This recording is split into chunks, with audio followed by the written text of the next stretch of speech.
Why did the applause sound so hollow? The grand auditorium of the U.S. Naval Operations Command shimmered with ceremony. Dress whites crisp, brass buttons gleaming, the air thick with formality.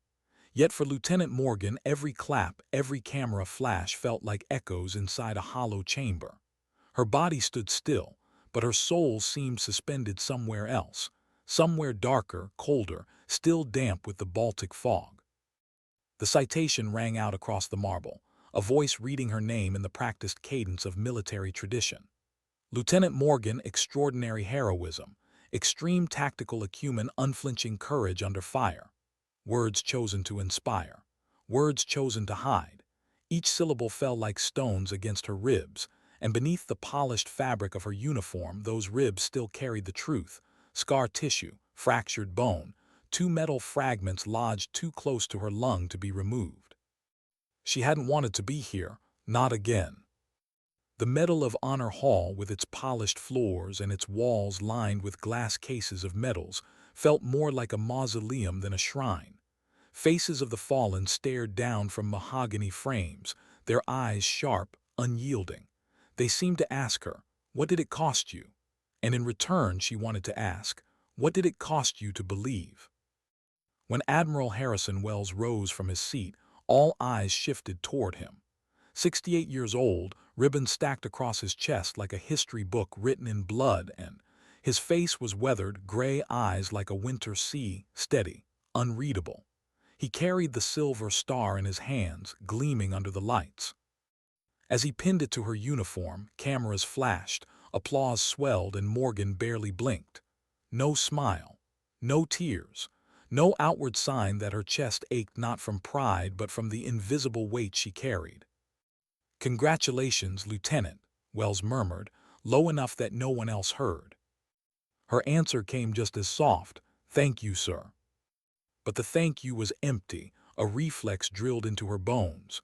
Inside, something burned, something unsaid, something too heavy to drop into the polished silence of the hall. Later, in the reception room filled with champagne flutes and polite laughter, she stood apart near a window. The glass reflected her face back at her, pale, rigid, eyes sunken from years of carrying silence. She hadn't touched her drink. She hadn't touched anything, really. Not since that night. She saw him coming before she heard his steps. Admiral Wells crossing the marble floor with deliberate calm. He was watching her, not like the others did, with awe or curiosity or gossip, but with something harder to name, something closer to doubt, or maybe guilt. "Lieutenant," he said. She saluted. He returned it, then quietly, "Walk with me." Her hesitation lasted only a heartbeat. Then she followed, down a quiet corridor lined with portraits of commanders from another century. Their painted eyes followed her too, silent witnesses to a conversation that was about to change everything. "You refused this medal once," Wells said, his voice measured. "Why accept it now?" Morgan's eyes swept the portraits, those frozen faces, so many young men immortalized at their peak. She spoke without bitterness, without insubordination, just exhaustion.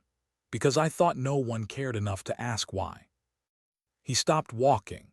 The weight of her tone pressed against him, flat, calm, but carrying the exhaustion of a soldier who had carried truth alone for too long. "I read your file," he said. Her jaw tightened. "Files don't lie, sir, they just leave things out." That was when he asked the question he hadn't wanted to ask. "I authorized that mission. I remember the details: classified insertion, intelligence showing moderate resistance, small reconnaissance squad." "You remember wrong," she said softly. His brow furrowed. "How?" She turned fully to face him, her hazel eyes raw with something that looked like anger but ran deeper: betrayal. "Because we were sent into a trap, Admiral. We weren't supposed to come back." He froze, caught in the certainty of her tone. "I don't think it was compromised," she continued. "I know." Silence stretched between them, thick and unrelenting. He felt the sting of her words like a blade cutting past his defenses. He wanted to argue, to push back, but her eyes left no room for dismissal. "If you really want to know why I didn't want the medal," she said finally, her voice low, deliberate, "you need to see what it actually cost." Her eyes flicked to a nearby security door. "Come with me." The small briefing room was sterile, white walls, a table, 2 chairs. No cameras, no interruptions. A room where silence could finally hold weight. Morgan stood at the far end, hands braced against the table. "I haven't been in here since my debrief," she said softly. "Funny how places hold echoes." He closed the door behind them, unsure of what was about to unfold, but certain it would leave him changed. She turned, unbuttoning her uniform jacket with quiet defiance. Her undershirt clung to her, and with a controlled motion she lifted it just high enough to reveal her right side. Wells's breath caught. The scars weren't clean. They weren't symmetrical. They were jagged, brutal, flesh torn and crudely mended in the dirt, ribs warped, muscle knotted. 2 hard lumps pressed beneath the skin, metal fragments still embedded, 2 years after the Baltic forest. She lowered the shirt, buttoning it in silence. He sat slowly, hands trembling. "Why didn't they take them out?" His voice was barely a whisper. "They're too close to the lung. Surgery would risk puncturing it. I chose to leave them in." "You live with that every day." She nodded. "They ache during storms, during training. Sometimes I forget until I see people clapping, handing me medals. Then I remember." The room was still. The medal on her chest felt like a joke now, a paper-thin mask slapped over scars carved in bone. Wells swallowed. "I've seen combat injuries, but that's different." "It's not just the scars," she said, sitting opposite him now, her voice steady but stripped of all ceremony. "It's what came after." Her eyes locked on his, unflinching. "After the extraction, I woke up in Germany. No questions, no debrief, just a nurse, a promotion, and orders to rest. They didn't want the story, they wanted silence, damage control." He clenched his jaw. "That's not protocol." "No, it's not." Her words cut clean, not with rage but with truth. "We were buried before we were even rescued, because someone messed up and they didn't want it to come out." His chest tightened as he replayed his own memory of the orders, the briefing, the satellite imagery. At the time it had felt routine, unremarkable. Now it stank of something deliberate. "How did you know it was a trap?" "I didn't, not at first. But the way they moved, the way they boxed us in, they knew. They knew exactly where we'd land and when. That doesn't happen by chance." Her words hung between them like smoke. He looked at her, this woman who had carried men through fire, who had bled and broken and still stood tall in uniform, unseen by those who saluted her. And for the first time in decades, Admiral Harrison Wells felt something he rarely allowed himself to feel. "Shame." "Why tell me now?" he asked quietly. "Because you looked at me differently today," she said. "Not like the others. You wanted to know the truth. And because I'm tired, Admiral. Tired of pretending these scars mean glory when they only mean survival." Her voice softened, but the steel in it never wavered. "I don't want medals for surviving something I was never meant to. I want accountability." The word hit him like a gunshot. Accountability. For a long moment he said nothing. The silence in the sterile room pressed against them both. Outside, the world kept moving, officers celebrated, medals gleamed under glass. But here was the truth. Raw, undeniable, and heavier than any rank he had ever carried. And Wells knew this was only the beginning. What did she remember most? The silence before the gunfire or the screaming after? Baltic forests in April held a strange stillness. Damp moss, cold air, the kind of quiet that felt rehearsed. Too perfect. Too absolute. Lieutenant Morgan led her 5-man SEAL squad through the thickets, her boots sinking into the wet soil. They were ghosts, trained for stealth, but tonight the woods felt like they were holding their breath. Their objective had been clear. Extract Dr. Samuel, an American weapons scientist kidnapped near the border. A simple in and out, the kind of mission designed to be invisible. No firefight. No noise, just retrieval and... But from the first moment on the ground, Morgan's instincts screamed. The beacon they were tracking moved oddly, not the erratic steps of a captive, but steady, like it was being carried. Radio chatter was silent, too silent. Even the wildlife was absent. No birds, no rustling, no bark of a stray dog. Her voice over comms was low but steady. Team Blackfish, proceed with caution. This might not be what it looks like. And then the forest erupted. Light, sound, fury. Bullets poured from the tree line. Mines cracked open the earth beneath them. The night became a storm of fire. "Ambush, take cover," she shouted, shoving her communications officer, Cooper, behind a log. Too late. A bullet tore his neck open, crimson spraying against the moss. He crumpled before she could reach him. The team scattered, went down next, thigh ripped open by shrapnel. Miller screamed somewhere to the left. Every instinct screamed for Morgan to fire back, to return violence for violence, but she knew it was useless. They were boxed in. The enemy knew exactly where they were. Her mind flicked like a switch. Survival. Fall back, rally east. Her voice cut through the chaos. Another blast ripped the ground beneath her, hurling her backward. She felt it like fire, searing through her ribs, biting into her flesh. She gasped, every breath razor-sharp. Something had entered her body and stayed there. She didn't know what, didn't have time to care. She crawled, dragging herself through mud and pine needles to him. Blood pumped from his thigh in surges. His eyes were wide, animal with fear. She pressed her hand to the wound, applied pressure, and pulled him toward cover. Every inch was agony. The pain in her side screamed with each movement. Her own blood slicked her uniform, warm and sticky. She felt herself weakening, but she refused to stop. One by one she found them. Miller, semi-conscious, arm shredded. Hayes, sobbing, too shocked to fight. Cooper already gone. She dragged, lifted, hauled, sometimes with both arms, sometimes with just willpower when her muscles failed. Her ribs grated against themselves with each breath. Her vision blurred. At one point, she bit down on her sleeve to keep from screaming. Sound would have given them away.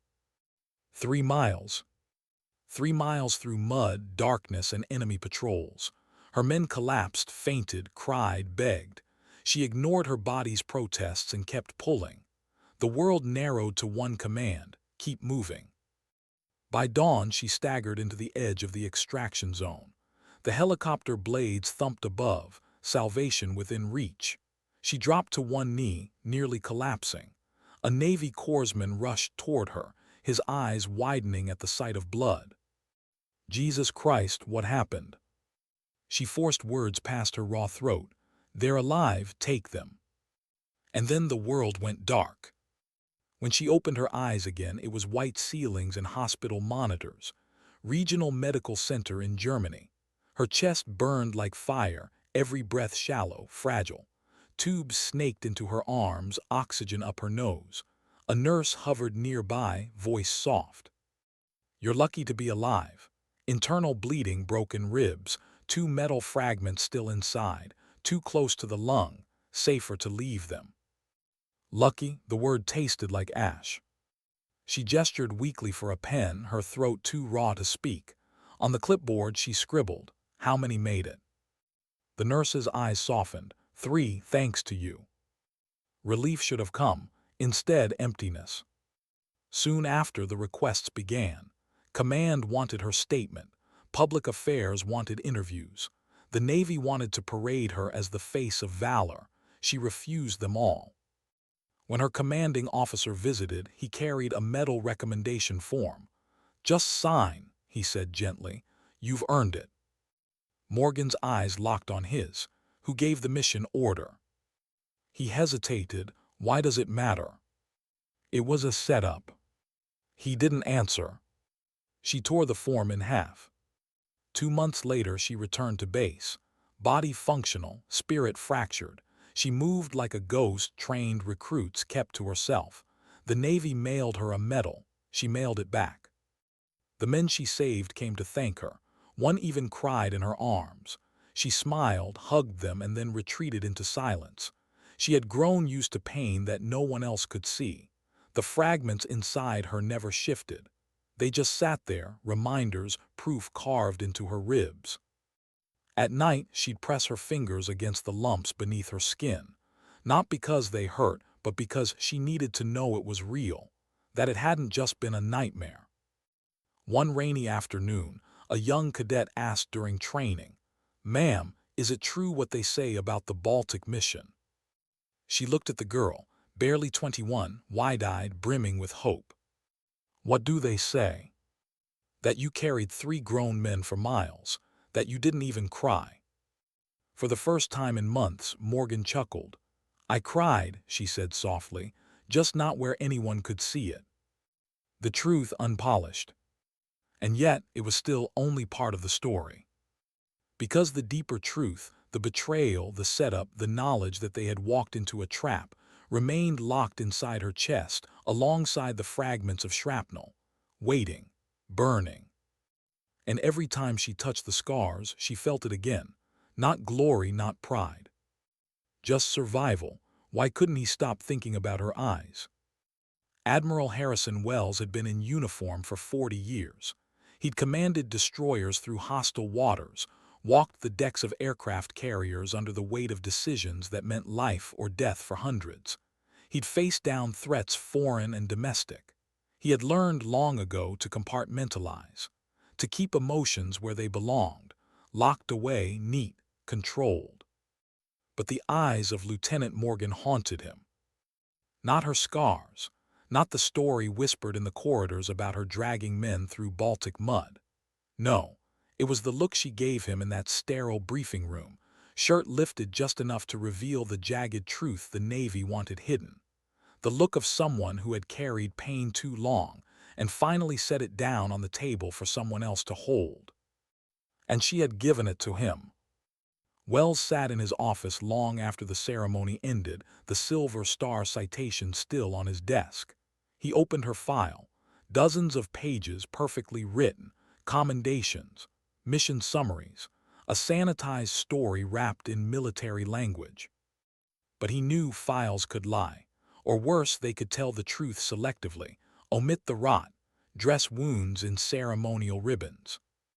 He leaned back, staring out the window at Norfolk Harbor. Gray waters moved like steel beneath the spring sky. A carrier loomed at dock, preparing for deployment. Everything outside seemed orderly, precise. But inside, Wells felt the stirrings of something he hadn't let himself feel in decades. Doubt. He picked up the phone. His voice was clipped, decisive. "Naval Intelligence. This is Admiral Harrison Wells. I want a complete reevaluation of Operation Blackfish. Pull all internal communications prior to deployment. Classified and unclassified. Override authorization. Wells, 6 stars. Immediate." A pause on the other end. "Sir, that operation was closed 2 years ago. Directive states." "I don't care about directives," Wells snapped. His tone brooked no argument. "Reopen it." He slammed the phone down, breath harsh in the silence. Moments later, his aide entered. "Sir, Lieutenant is in the building. She came unannounced. Should I send her in?" Wells nodded. "Send her." The door opened. Morgan stepped in. Her uniform was crisp, expression unreadable. She saluted. He returned it. For a heartbeat, they just looked at each other, the silence between them heavier than rank. "I figured you might have questions," she said. "I do," Wells replied, gesturing for her to sit. She lowered herself into the chair across from his desk, posture perfect, hands folded neatly in her lap. Her face was calm, but he saw the weariness in the set of her shoulders, the faint shadow in her eyes. "You said someone compromised your mission," he began. "That it was deliberate." "Yes, sir." "Have you told anyone else?" "No, if I had, I wouldn't still be here in uniform." That landed like a weight. He studied her carefully. "You think it would have gone that far?" Her gaze locked on his. "Admiral, if someone was willing to sacrifice 6 American lives for unknown reasons, What do you think they'd do to the one survivor who could talk about it? His gut twisted. She was right. He hated how right she was. He leaned forward, lowering his voice. Do you believe there was a leak? Do you know who? Morgan shook her head. Not exactly, but I have theories. Someone high enough to redirect satellite data, high enough to override on-ground delays. Someone who knew the enemy would be waiting. Wells reached into his desk, pulling out a folder. He slid it toward her. This morning I reopened the record. There's something you need to see. She opened it. Inside, pages of communications logs, one line highlighted. A distress signal, he said. Intercepted from the Baltic area 40 minutes before your team deployed. Backdated in the file. I never saw it. Morgan's eyes widened. 40 minutes before, and you weren't told. It was buried, time logs altered. The mission was anyway. She leaned back, her jaw tight, and they almost got away with it. Wells's voice dropped even lower. There's more. Your mission wasn't what you thought it was. Doctor, the scientist you were supposed to extract, he was already dead when you hit the ground. Her breath caught. That wasn't in the briefing. Exactly, Wells said grimly.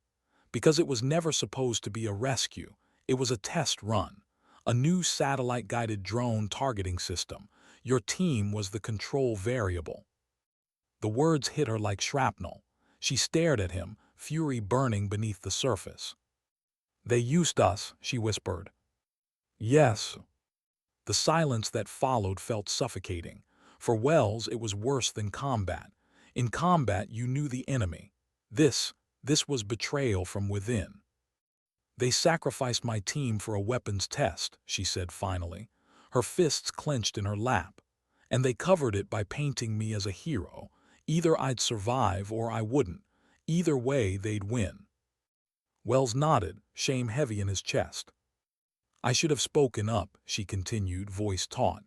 I should have pushed harder, but I stayed silent. I let them turn it into a story of valor. He leaned forward sharply. That's not weakness, Lieutenant. That's leadership. You shielded your men from the politics. You gave them a narrative they could live with. She looked at him, fire in her eyes. So what now? I'm escalating it to the Inspector General, Wells said. Quietly, not public yet, but someone will answer for this. And the truth, she asked, will it ever come out? He held her gaze. Truth is like pressure. You can keep it contained for a while, but eventually it bursts through. Her face softened just slightly. Then I'll wait. He studied her ribs, remembering the scars. How is the pain? She smirked faintly. Always there, but today it hurts less. For the first time in years, Wells felt something stir in his chest. Not just duty, not just responsibility. Something like resolve, a line being drawn. Because he knew what she was too afraid to say aloud. They weren't just investigating an ambush. They were opening a door to something much bigger, something that would not go quietly. And already, he could feel the shadows shifting around them. What do you say to a man who lost more than you did? The Bethesda Veterans Recovery Center was quiet that morning. Its glass walls gleamed in the sun, the manicured gardens outside meant to soothe. But Morgan didn't come here for peace. She came here because she owed someone more than silence. Room 317, third floor, East Wing. She paused outside the door, steadying herself. The fragments in her ribs shifted when she breathed too deep, a reminder of why she was here. She pushed the door open. Daniel Haynes sat in his wheelchair by the window, 32 years old, once lean and sharp-eyed, now aged a decade in just 2 years. His right leg was gone below the knee. His left hand bore the marbled scars of burns. Gray streaked his hair. He looked like someone the war had claimed even though his heart still beat. When he turned, though, he smiled. Not a bitter smile, a real one, faint but real. Morgan, the ghost herself. She stepped inside, forcing a small grin. Takes one to know one. They embraced carefully. She smelled antiseptic on him, faint traces of cigarettes he'd picked up since the mission. His body felt thinner, frailer, but still familiar. "They told me you finally took the medal," he said, easing back. "Something like that." "Should been the Medal of Honor," he muttered. "3 of us wouldn't be here without you. You saved us." Her throat tightened.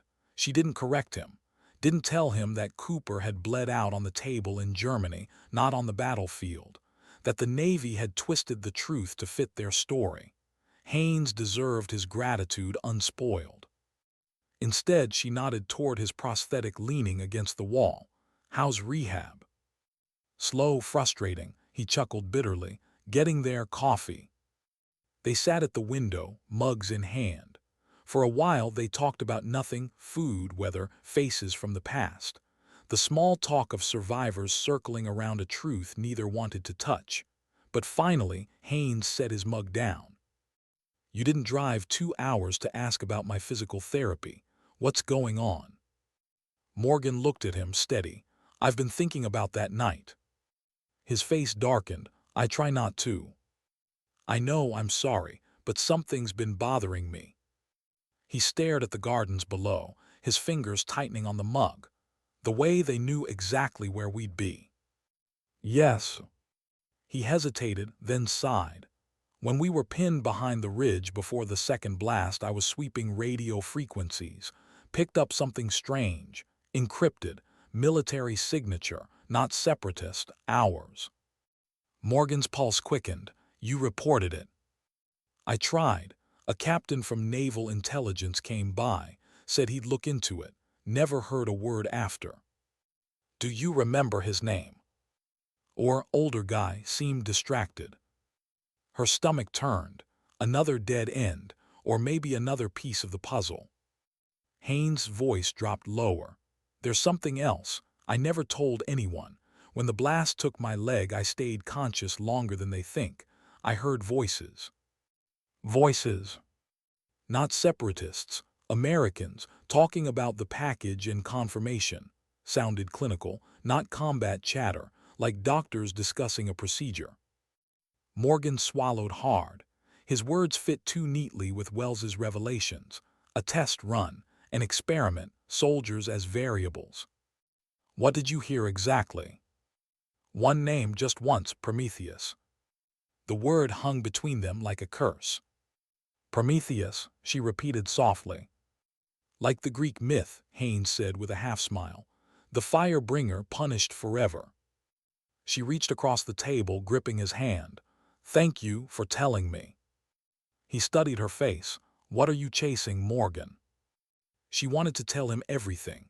About Wells, about the buried logs, about Nexus dynamics, but Wells's warning echoed in her mind, "Be discreet." So she said only, trying to make sense of it. He narrowed his eyes. "You're hunting something or someone." She didn't deny it. "Then be careful. You never know when to stop. That's what makes you a great operator and a terrible patient." She squeezed his hand once more. "I'll be fine." "That's what worries me," he said. Before she left, he handed her a small wooden box. Inside, a battered bronze compass. "My grandfather carried it in Korea, my father in Vietnam. I had it that night in the Baltic. The blast should destroyed it, but it didn't. Maybe it'll help you find your way back." She closed her fingers around it, heavy with history. "Thank you, Dan." He gave a half-smile. "And if anyone asks about your visit." "I was never here," she finished. "Just a morphine dream." She slipped the compass into her pocket, the fragments in her ribs aching as she left. A reminder that the truth was still buried, but not forever. That same evening, Wells stood on a quiet marina pier. The Chesapeake smelled of salt and diesel.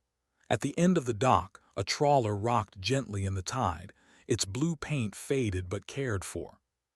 "Permission to come aboard," Wells called. From the cabin emerged a tall, lean man with white hair and a beard to match. Admiral James, retired. 72, eyes still sharp as the sea. "Harrison Wells," he said with a gravelly chuckle. "Either the world's ending or you're finally here for that fishing trip." "Neither, unfortunately." Inside the cabin poured bourbon into Navy mugs. No glasses here, just tradition. Operation Blackfish, Wells said after a sip. The older man's eyes narrowed. The Baltic ambush, 4 dead, 3 wounded, I remember. What about it? Wells laid it all out. Morgan's scars, the buried distress signal, the dead scientist, the whispers of Nexus dynamics, the word Prometheus, Vice Admiral's shadow in the margins. Listened without interruption. When Wells finished, he pulled out a leather notebook. Old, worn, pages filled with handwritten notes. After Sandpiper 83, I started keeping track, he said. Every operation that smelled wrong. Missions where intel didn't match outcomes. Commanders promoted despite failures. He flipped to recent entries. 2 months before Blackfish, a research station near the Finnish border went dark. Official report said gas leak. Everyone dead, but the lead scientist. He was working on drone guidance systems. Guess who recovered the materials? A Nexus subsidiary. Wells felt sick. Nexus isn't just any contractor. No, they started as a CIA front in the 90s. Eastern Europe ops. Now they're legit enough to win Pentagon contracts and dirty enough to sell American tech overseas. And Prometheus. His voice dropped. Whispers for 5 years. An AI weapons platform. Needs real data, human combat responses, real-world ambushes, not simulations. Wells's stomach turned.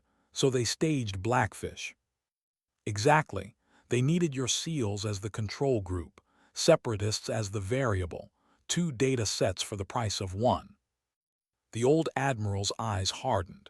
Same cold thinking that got 11 men killed in 83. The mission doesn't matter. The men don't matter. Only the data. Wells clenched his fists. He had sent men into danger before, but always with purpose, always with necessity. This was something else.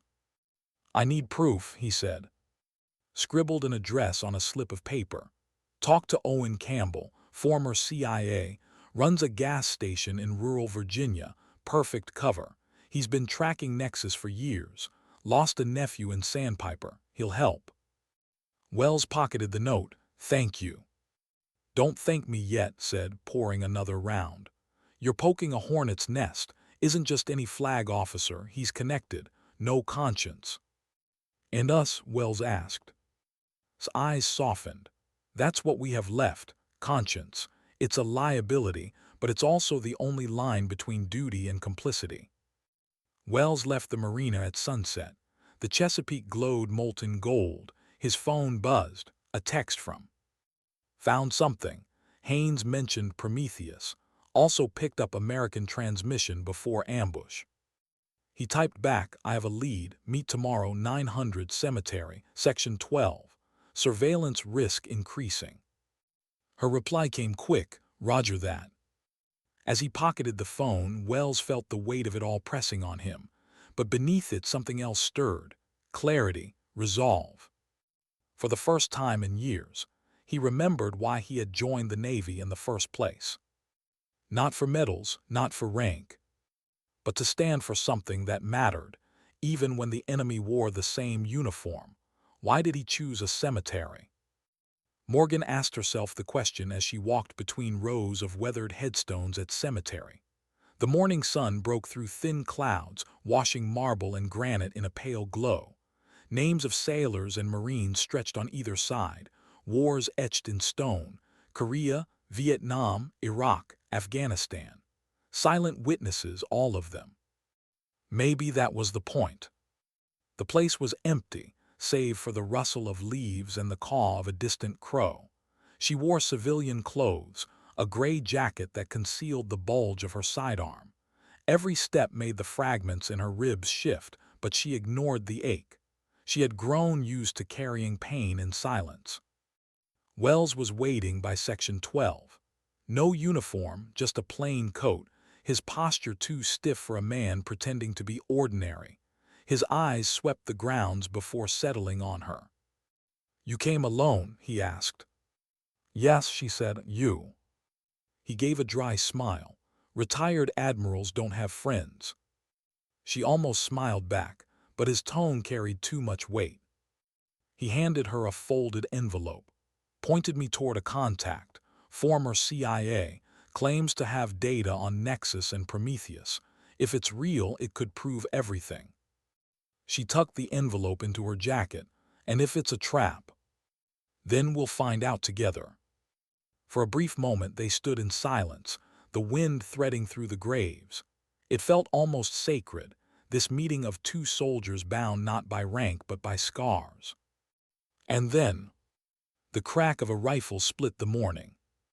Wells moved first, instincts from decades ago kicking in. "Down," he barked, shoving Morgan behind a stone monument. A second shot shattered the granite near her shoulder, spraying dust. Her breath came sharp. "Sniper." "South Ridge," Wells said, eyes narrowing. He had clocked the glint of glass on the tree line before ducking. Morgan pulled her sidearm, scanning. "Range 300 yards at least." Another shot rang out, this one closer. The bullet ricocheted off a bronze plaque, sparks hissing. "They knew we'd be here," she muttered, heart hammering. Wells cursed under his breath. "They were watching our comms, or one of us was followed." Morgan pressed her ribs against the stone, the pain sharp but manageable. Her mind raced. They had two options: sit and wait to be picked off or move. "Cover me," she said. "Are you insane?" She met his eyes. "We can't stay pinned down. I'll draw fire, you flank left." For a moment he saw the stubborn determination in her expression, the same look she must have worn in the Baltic mud, dragging her men through hell. He wanted to argue. Instead, he nodded. "On three," he said. 1, 2. She sprinted before three. The rifle cracked, and she felt the air tear past her ear, close enough to sting. She zigzagged between headstones, heart pounding, lungs burning. Another shot. Stone splintered inches from her thigh. Wells used the distraction, moving low and fast, circling left. He reached a maintenance shed, slipped inside and found what he needed: an old pump-action shotgun leaning by the door. Not ideal for range, but better than nothing. He loaded it, breathing steady, then peeked out. Through the trees he caught the faint shimmer of movement. The sniper was repositioning. Wells exhaled, aimed, and fired. The shotgun roared, scattering birds from the trees. A figure in camouflage rolled, ducking behind cover. Not hit, but rattled. Morgan dove behind another headstone, gasping, ribs screaming from the sprint. She raised her pistol, firing toward the glint she spotted. Not accurate at that distance, but enough to keep pressure. The sniper returned fire. This time the bullet hit marble, sending shards into her cheek. Warm blood trickled down, but she ignored it. "Can you flush him?" Wells shouted. She wiped blood from her face, working on it. Another shot, closer. They were being hunted. Morgan's mind flashed back to the Baltic forest, the same feeling of being prey, the same trap sprung from shadows. Except this time she wasn't dragging broken men. This time she had a chance to fight back. She scanned the ridge, looked for the telltale signs: broken branches, muzzle smoke, unnatural shadow. Then she saw it, the faintest movement in the leaves. She fired 3 rounds in quick succession. The figure shifted, forced to relocate. That was the opening. "Now," she shouted. Wells burst from cover, firing the shotgun again. The blast tore bark from a tree near the sniper's position. Startled, the shooter retreated downslope, disappearing into the underbrush. Silence fell. Morgan and Wells stayed crouched, weapons raised, waiting, listening. But no more shots came. Whoever it was, they'd slipped away. Morgan's pulse pounded in her ears. She lowered her pistol slowly. "They wanted us dead, not scared, dead." Wells nodded grimly.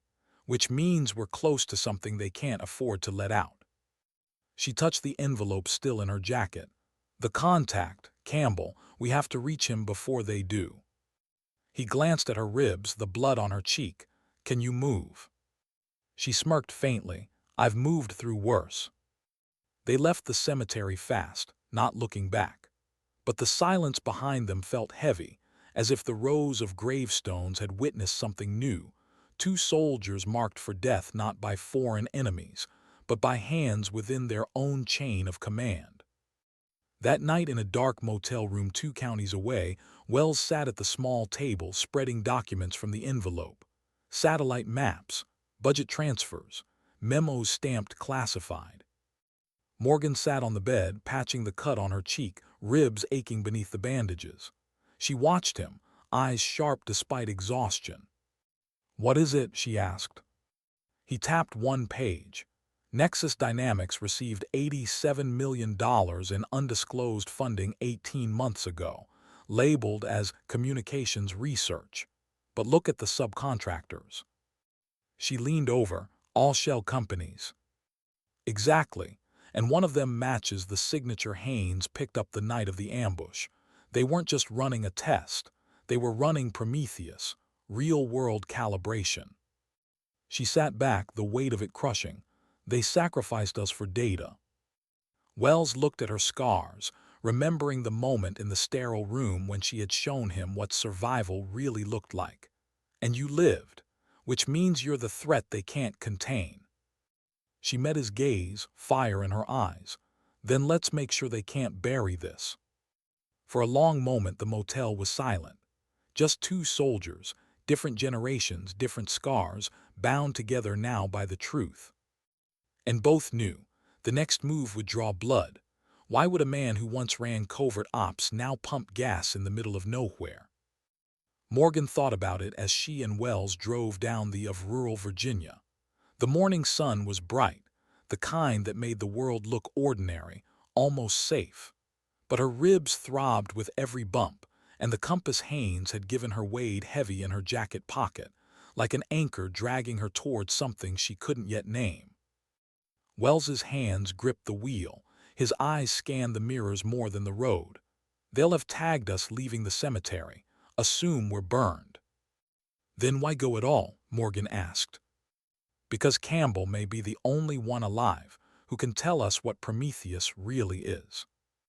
The gas station appeared like a relic from another era, faded red awning, rusted pumps, hand-painted sign that read Campbell's fuel and service. A mongrel dog dozed on the porch. The place looked abandoned, but Morgan felt eyes on them the moment they pulled in. Inside, the bell over the door jingled. Shelves of motor oil and beef jerky lined the walls. Behind the counter stood a man in his 60s, wiry frame, silver beard, baseball cap pulled low.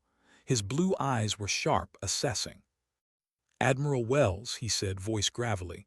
"Been a long time." "Owen," Wells replied, his tone more formal than friendly. "This is Lieutenant Morgan." Campbell studied her, eyes flicking to the way she carried herself, the faint wince when she shifted her weight. "SEAL," he muttered, "you've bled for this country." She held his gaze, and been bled by it. That earned her the faintest nod.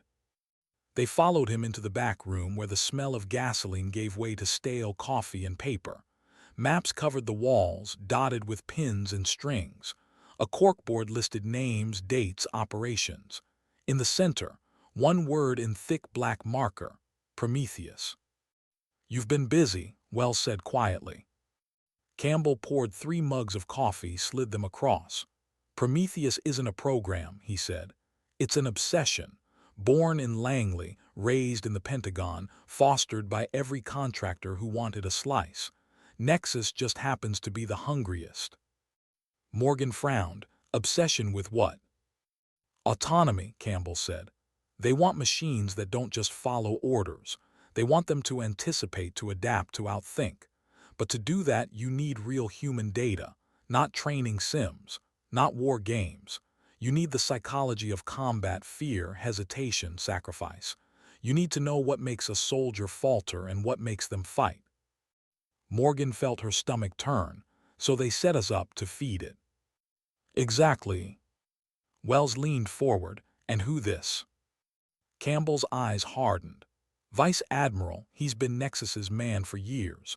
Moves money, buries failures, rewards loyalty. But it goes higher. Defense committees. senators who see dollar signs instead of coffins. Prometheus is their holy grail. Morgan's hands tightened on the mug, and the men who die for it. Campbell met her gaze. Collateral, that's the word they use, clean, clinical, soulless. She looked down, feeling the ache in her ribs, the phantom weight of bodies she had dragged through Baltic mud. Collateral, that was what they had called Cooper. Miller. Campbell flipped open a folder on the table. Inside were photographs, drone schematics, memos stamped top secret, casualty reports with names blacked out. He tapped one page. 2 weeks before Blackfish, there was another test. Delta operators in Syria, supposed to be a clean snatch and grab. Instead, they walked into a hornet's nest. Lost 5 men. The survivors' reports vanished. Guess who ran the satellite overwatch? Morgan's eyes narrowed. Nexus. Bingo. Wells's jaw clenched. How much of this do you have documented? Enough to bury, Campbell said, but not enough to kill Prometheus. For that, you'd need the servers, the raw data. And where that? Campbell hesitated. A site in Maryland, Fort, officially a communications research center. Unofficially, Prometheus's brain. Every test, every operation, every drop of blood cataloged and coded. Morgan's breath hitched. Fort is Navy-controlled. Which makes infiltration damn near impossible, Campbell said. Wells sipped his coffee, mind already racing. Nothing's impossible, just costly. Before they could continue, the dog outside barked, sharp, frantic. Campbell froze. He grabbed a pistol from the shelf, moving to the window. His eyes flicked outside, then cursed. Black SUV, tinted windows, government plates, we're burned. Morgan was already moving, adrenaline surging. How many? 4, Campbell said, armed. Wells checked his shotgun. 2 shells left. He looked at Morgan. You armed? She drew her pistol. Always. The first SUV door slammed shut. Boots hit gravel. Voices shouted. Campbell killed the lights. Back door now. They slipped out the rear into a narrow alley lined with rusted barrels. The dog growled low, hackles raised. Split, Campbell hissed. They can't take all of us. But Morgan shook her head. No, we stick together. Gunfire shattered the front windows of the station. Shouts followed. Wells raised his shotgun, fired once toward the SUV. The blast tore through a headlight, sending the assailants ducking. Morgan covered left, returning fire in controlled bursts. Her ribs screamed with every recoil, but she didn't falter. One of them went down. Another scrambled behind cover. Campbell pulled open the door of an old pickup. Get in. They piled inside, Morgan sliding into the bed with her pistol aimed, Wells into the cab. Campbell floored it, gravel spitting as the truck roared onto the road. Bullets punched into the tailgate. Morgan ducked, returned fire, forcing the SUV to swerve. Hang on, Campbell shouted, taking a sharp turn onto a dirt road. Trees blurred past. The SUV followed, tires chewing mud. Morgan clung to the side rail, firing until her magazine clicked empty. She slammed in a new one, breath ragged. They're not trying to arrest us. No, Wells growled from the cab. They're cleaning house. Campbell's eyes narrowed. Then we better stay dirty. He cut the wheel hard, sending the truck bouncing over a ditch. The SUV tried to follow, but the mud sucked it down, wheels spinning. Morgan fired again, shattering its windshield. The vehicle skidded, slammed into a tree. Silence returned, broken only by the roar of the truck engine and Morgan's pounding heartbeat. They drove for 20 minutes before Campbell pulled onto a hidden logging path, killed the engine, and sat in silence. Now you see, he said finally. Prometheus isn't just an experiment, it's a purge. Anyone who knows too much becomes expendable. Morgan sat in the bed, chest heaving, blood seeping through her bandages again, but her eyes burned with resolve. Then we'll have to become something they can't expend. Wells turned, meeting her gaze through the rear window. For the first time, there was no rank between them. just 2 soldiers and one old spy bound by a single truth. They were at war, and the enemy was wearing their uniform. How do you walk into the belly of the beast knowing it already tasted your blood? Morgan asked herself that as she stood in the motel bathroom, staring at her reflection. The bandages on her ribs were clean for now, but she could feel the fragments shifting inside, reminders of the last time she had been bait in someone else's test. Her hand lingered on the compass Haynes had given her. Find your way back. She closed her eyes, breathed once, then walked out. Wells and Campbell were waiting at the table, papers spread, maps marked, the weight of what they were about to attempt hanging in the air like smoke. Campbell tapped a schematic. Fort, officially a communications hub. In reality, it's a server farm, hardened security, cameras, biometric locks, roving patrols. If you want the raw data on Prometheus, it's in 3. Wells's brow furrowed. Extraction plan. Campbell's mouth twitched. Don't have one. Morgan smirked faintly. Figures. We'll go in as contractors, Campbell continued. I still have clearance codes from my CIA days. They'll hold long enough to get us past the gate, maybe into the first level. After that, we improvise. Morgan studied the map. Server farm will be heavily shielded. Thumb drives won't cut it. Right, Campbell said. He pulled out a black case, flipped it open. Inside, a sleek device the size of a lunchbox. Portable data siphon, designed for drone uplinks. Plug this into their core and it'll mirror everything within 30 minutes. 30 minutes, Wells muttered. That's a lifetime in hostile ground. Then you'd better pray to every god you know, Campbell said. Morgan looked at Wells. We don't have a choice. The next night, the 3 of them rolled toward Fort in a white utility van. The base loomed ahead, a sprawl of concrete and antennas, floodlights casting sterile shadows across the perimeter. Guard towers stood like sentinels. Razor wire crowned the fences. Morgan adjusted the contractor's uniform they had scrounged. Blue coveralls, a forged ID badge clipped to her chest. The pistol taped against her lower back pressed against her ribs, each breath reminding her how fragile her disguise was. Last chance to back out, Campbell muttered from the driver's seat. Not my style, Morgan said quietly. Wells said nothing. His silence was its own vow. At the gate, a young MP leaned out. Papers. Campbell handed over a clipboard, forged work order on top. The guard scanned it, then glanced at Morgan. His eyes lingered, too long. Her pulse spiked. Problem? She asked, her tone calm, rehearsed. The guard shook his head, handed the papers back. Proceed. The van rolled forward through the gates into the belly of Prometheus. Inside, the facility was cold, clinical. White walls, fluorescent lights, cameras in every corner. They moved down corridors with other contractors, blending into the rhythm of routine. Morgan's body hummed with nerves. Every camera felt like an eye peering into her scars. Every guard like a finger on a trigger. But she kept her stride steady, her face unreadable. Campbell guided them to a maintenance stairwell, down one level, then another. Each step deeper felt like descending into something not built for humans at all. At 3, the air grew colder. The hum of machines filled the hall. Glass walls revealed endless racks of servers, blinking lights pulsing like a mechanical heartbeat. This is it, Campbell whispered. He led them to a locked panel, swiped his card, it beeped green. They slipped inside. Morgan closed the door behind them, her chest tight. Rows upon rows of machines towered around them. On one screen, she glimpsed a live simulation, soldier avatars moving through virtual forests. Labels read Behavioral Response Test 47.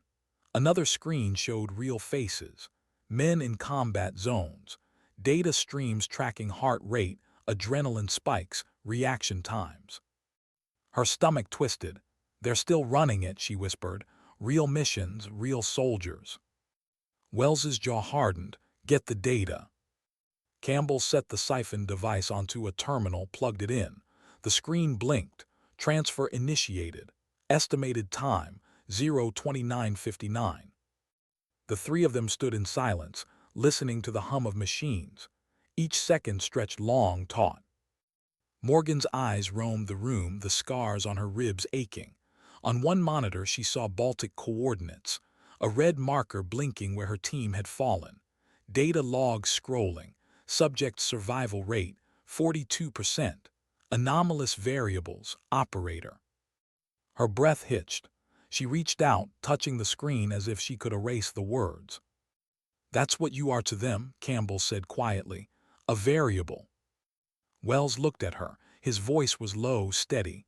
"Don't let them define you." The timer ticked down, 22 minutes. Then the door handle rattled. Morgan froze. A voice outside. "Maintenance check, open up." Campbell's eyes widened. "Not scheduled." Wells grabbed the shotgun from under his coveralls, loaded. "We're blown." The handle turned harder, then the pounding started. "Open the door."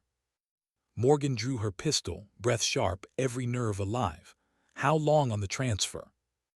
18 minutes, Campbell hissed. "Then we hold," she said. The first shot splintered the lock. Guards shouted. Wells braced against a server rack. "On my mark." The door crashed open.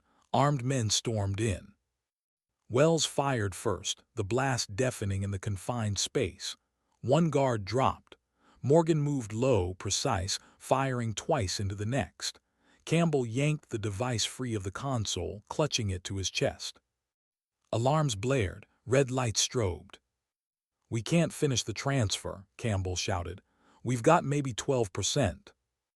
"Then 12 is better than 0, Wells barked. They fought their way through the hall, bullets sparking off steel. Morgan's ribs screamed, every step fire. But she kept moving, kept firing, each scar on her body fueling her resolve. By the time they reached the stairwell, more guards were converging. Shouts echoed. Boots thundered above. Campbell shoved the device into Morgan's hands. "You carry it. If I go down, it doesn't matter. But you." She glared at him. "Don't you dare finish that sentence." The three of them climbed, breath ragged, alarms wailing. At ground level, they burst into a corridor, only to find themselves face to face with a man in a tailored Navy uniform. Vice Admiral. His smile was cold, calculated. "Well," he said softly, "the variable finally crawls out of the mud." Morgan froze, pistol leveled at him, her chest burned. Wells aimed too, his shotgun steady. But didn't flinch. Behind him, more guards poured in. "You think you've uncovered something," said. "You've uncovered nothing but the depth of your own irrelevance. Prometheus doesn't need soldiers, it needs data, and you've given it plenty." His gaze flicked to her ribs, to her scars. "Even your suffering has value. Beautiful, isn't it? Pain measured, mapped, reduced to numbers." Her finger tightened on the trigger. Fury surged. But Wells's hand gripped her arm. "Not here, not now." The guards advanced, guns raised. For a heartbeat, Morgan thought it was over. That Prometheus had swallowed them whole. And then an explosion ripped through the far wall. Concrete shattered, smoke billowed. Campbell yelled, "Exit, move." Chaos erupted. Guards scattered, staggered, shouting orders. Morgan, Wells, and Campbell bolted into the smoke, through the breach, out into the night. Sirens wailed, floodlights swept. But they kept running, because the device was in her hands. And inside it, 12% of the truth. How much truth is enough to matter? The question haunted Morgan as the three of them hid out in a weather-beaten cabin deep in the Shenandoah woods. Rain drummed on the tin roof, a relentless rhythm that kept her awake. The device sat on the table between them, a black box holding 12% of a monster's heart. Campbell pored over the mirrored files on his laptop. Lines of code, logs of missions, reports scrubbed clean of names but bleeding with reality, casualty counts, biometric readouts, and there, stamped across multiple entries, the word Prometheus. "It's not everything," Campbell said, voice low, "but it's enough to prove the program exists, enough to tie Nexus and together." Wells leaned back, the shotgun across his lap. His eyes were shadows in the dim light, but not enough to bring the whole machine down. Morgan sat against the wall, ribs bound tight, watching the rain streak the window. "So what do we do?" Campbell sighed. "We have three options: leak it to the press, risk exposure and hope the public outcry forces action, or take it to the Hill, find one senator who still has a spine." "And the third?" Wells asked. Campbell's mouth twisted. "Disappear, bury it, live another day." Silence filled the cabin. The rain kept falling. Morgan touched her ribs absent-mindedly. The scars itched under the bandages, as if reminding her they were part of the ledger now. Data points, proof that she had been tested and survived. "They'll hunt us," she said finally. "No matter what, won't stop until this dies with us." "True," Wells muttered, "but we're already ghosts, that's leverage." Campbell closed the laptop, rubbing his temples. "Question is, what's worth dying for, truth or dignity?" The next morning, Morgan walked alone outside, the woods damp and silent. She carried the compass Haynes had given her, opened it, watched the needle quiver toward north. Her thoughts spiraled back to the ambush, to the men she had dragged through mud, to Haynes' broken body in the recovery ward, to Cooper's absence, to the Admiral's silence when he saw her scars. She realized then that Prometheus wasn't just data, it was theft, theft of their suffering, theft of their humanity. The scars on her ribs weren't variables in some algorithm. They were proof of something the machine could never own: choice. She closed the compass and returned inside. That night they made their decision. Wells drove them into D.C. under cover of darkness. Campbell carried the device in a plain duffel. Morgan wore a hood, her eyes scanning every mirror, every streetlight. They pulled up near the Potomac, not far from the Capitol dome glowing in the distance. Campbell looked at them both. "Last chance." "No turning back," Wells said. They slipped into a nondescript office building. Inside, lights burned on the 7th floor. Waiting for them, Senator Carter, Defense Oversight Committee, had brokered the contact quietly. The senator's expression was stern, eyes sharp behind her glasses. "You risked a lot coming here." Morgan placed the device on the table. "We risked more staying silent." Campbell booted the files, let the senator see for herself. Logs, reports, blacked-out names, data streams from missions that should never have been experiments. Her face hardened with each scroll. "This is damning," she said finally. "But it's not complete. They'll claim it's fabricated." "Then make them chase the rest," Wells said. "Drag them into the light, force discovery." The senator leaned back. "If I do this, you'll be targets, won't forgive exposure." Morgan's voice was quiet but steady. "We already are." For a long moment the senator studied her, then nodded. "I'll move it forward, quietly, but you'll need to vanish until the storm breaks." Campbell exhaled. Wells gave a slow nod. Morgan said nothing. She simply pressed a hand to her ribs, feeling the scars beneath. They left the Capitol the way they had come, silent, unnoticed, already fading into the shadows. Campbell went one way, slipping back into his network of safe houses and dead drops. Wells another, his silence heavy, his loyalty unspoken. Morgan walked alone along the Potomac, the city lights reflecting off the black water. The compass was in her hand. North, always north. She thought about the Admiral who had gone quiet when he saw her scars. About Haynes, who carried his own wounds into every morning. About the men buried in that cemetery. Prometheus might live on, might survive the storm. The machine might grind forward. But she had done something it could never account for. She had chosen. At dawn, she boarded a bus headed out of the city. No uniform, no medals, no fanfare, Just another face in the window, moving toward a horizon she couldn't yet see. The scars on her ribs ached with each bump in the road, but this time they didn't feel like variables. They felt like truth. The kind you carry in silence, the kind you don't need to prove. Sometimes dignity doesn't speak. It simply acts.